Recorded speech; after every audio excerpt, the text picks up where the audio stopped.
মা, তুমি এদের মধ্যে কাকে তোমার বৌমা করতে চাও তাকেই আমি বিয়ে করব। এতে আবার বলার কি আছে পবিত্র?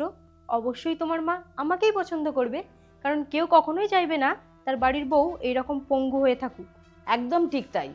আমার ছেলে এত সুন্দর, আর আমার বাড়ির বউ হবে এইরকম একজন? বাবু, তুই বা কিরকম?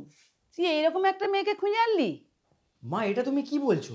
ও একটা মেয়ে, ওরও বিয়ে করার অধিকার রয়েছে, ও সংসার করার অধিকার রয়েছে। হ্যাঁ, করুক না।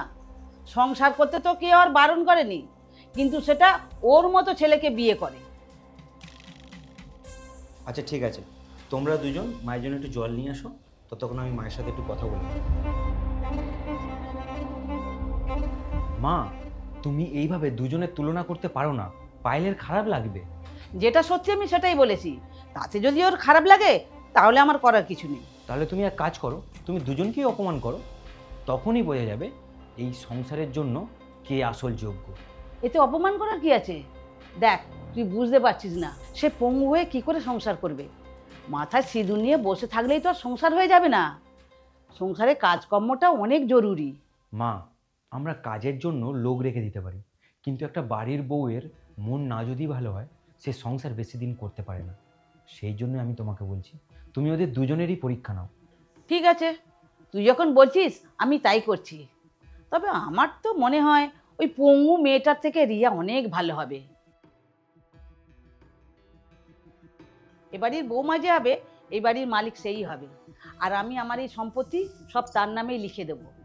আর আমি তো ঠিক করেই রেখেছি আমার বৌমা কে হবে। আমি জানতাম এটাই হবে। বলুন মা, আমাকে কোথায় সই করতে হবে? তুমি এত শিওর হচ্ছ কি করে যে মা তোমাকেই বেছে নেবে? এই সমস্ত সম্পত্তির রাজরানী হব আমি, কারণ সেটা আমার সাথেই ভালো ম্যাচ করে, আর এর সাথে তা কখনোই ম্যাচ করে না। কি তাই তো আন্টি? আমি ঠিক বলছি তো?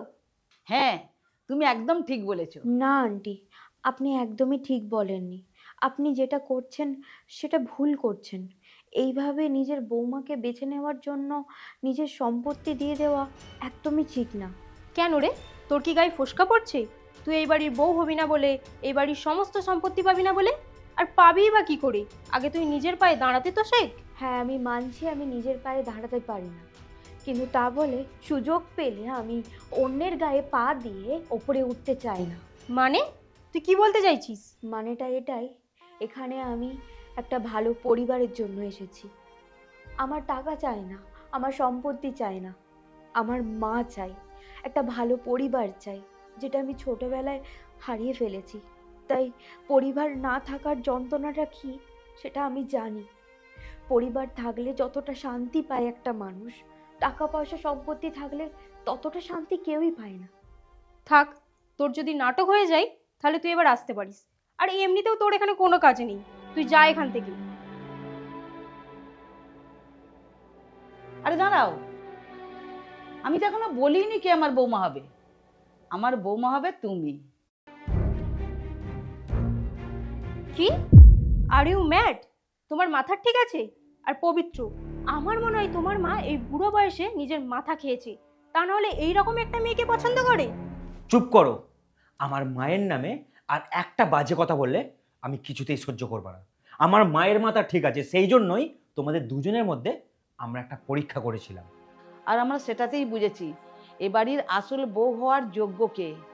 পায়েল ছোটবেলায় তার বাবা মাকে হারিয়েছে, সে বোঝে পরিবার হারানোর কি যন্ত্রণা, বাবা মা হারানোর কি যন্ত্রণা। তাই ও যদি আমাদের পরিবারে আসে, ও আমাদেরকে কত সুখে রাখবে, কত শান্তিতে রাখবে, আর ও নিজেও শান্তিতে থাকবে। আর তোমার প্রথম থেকেই এই বাড়ির সম্পত্তির ওপর লোভ ছিল, সেটা এই পরীক্ষায় আমরা ভালোভাবে বুঝতে পেরেছি। তুমি এখন আসতে পারো।